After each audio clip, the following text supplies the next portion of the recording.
السلام علیکم ورحمۃ اللہ وبرکاتہ۔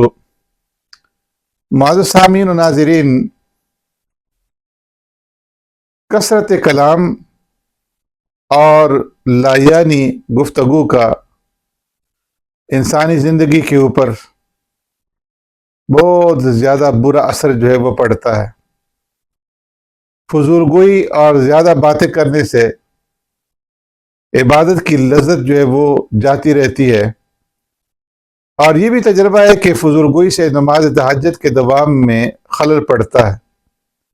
اسی لیے بزرگوں اور جو شیوخ ہیں انہیں لایانی گفتگو اور بلا ضرور باتیں کرنے سے سختی کے ساتھ منع فرمایا ہے کہ اس میں ظاہری اور باطنی بہت ساری مفاسد اور قباحتیں ہیں۔ خاص کر کے لایانی قسم کی گفتگو سے انسان کے اندر سستی اور کاہلی کا مرض وہ پیدا ہو جاتا ہے، جس کے سبب دین و دنیا کی منفعت سے انسان محروم ہو جاتا ہے، اور خصوصاً سستی اور کاہلی کے سبب ذکر اور اذکار اور نوافل کی توفیق نہیں ہوتی۔ اسی لیے پیارے پیغمبر صلی اللہ علیہ وسلم نے سستی اور کاہلی سے اللہ تبارک و تعالیٰ سے پناہ طلب کی ہے۔ حدیث شریف میں ہے کہ عشیرہ یعنی یارانہ کی مجلس سے اپنے آپ کو بچاؤ، دوستوں کی مجلس سے اپنے آپ کو بچاؤ۔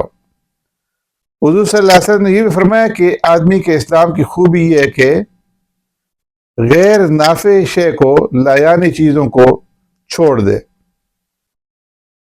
بظاہر لوگوں کے نزدیک مجلس یارانہ اور کثرت کلام میں کوئی زیادہ قباحت اور خرابی وہ نظر نہیں آتی، لیکن اہل اللہ اور اہل باطن اس کے زہر اور اس کے مرض کے متعدی ہونے اور اس کی ہلاکت اور اس کے فساد سے پوری طرح واقف ہیں، تو اس لیے وہ اپنے تجربہ کی بنیاد پر مخلوق خدا کو ہمیشہ متنبہ کرتے رہتے ہیں کہ وہ اپنے آپ کو ایسی لایانی باتوں سے، لایانی گفتگو سے بچا کر کے رکھیں۔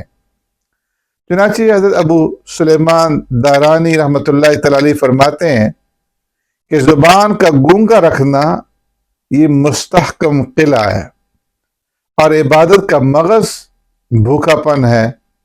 دنیا کی دوستی تمام گناہوں کی جڑ ہے۔ حضرت بختیار کاکی رحمۃ اللہ تعالی علیہ فرماتے ہیں کہ آدمی کا کمال ان چار چیزوں میں ہے: کم کھانا، کم سونا، کم بولنا، اور خلقت خدا سے کم میل جول رکھنا۔ حضرت محمد بن عبد الخالق رحمۃ اللہ تعالی علیہ فرماتے ہیں کہ کثرت کلام حسنات اور نیکیوں کو اس طرح چوس لیتی ہے جیسے زمین پانی کو جذب کر لیتی ہے۔ حضرت ذنون مصری فرماتے ہیں جو شخص بے ضرورت کاموں میں مشغول رہا ہے وہ ضروری کاموں کو ضائع کر دیتا ہے۔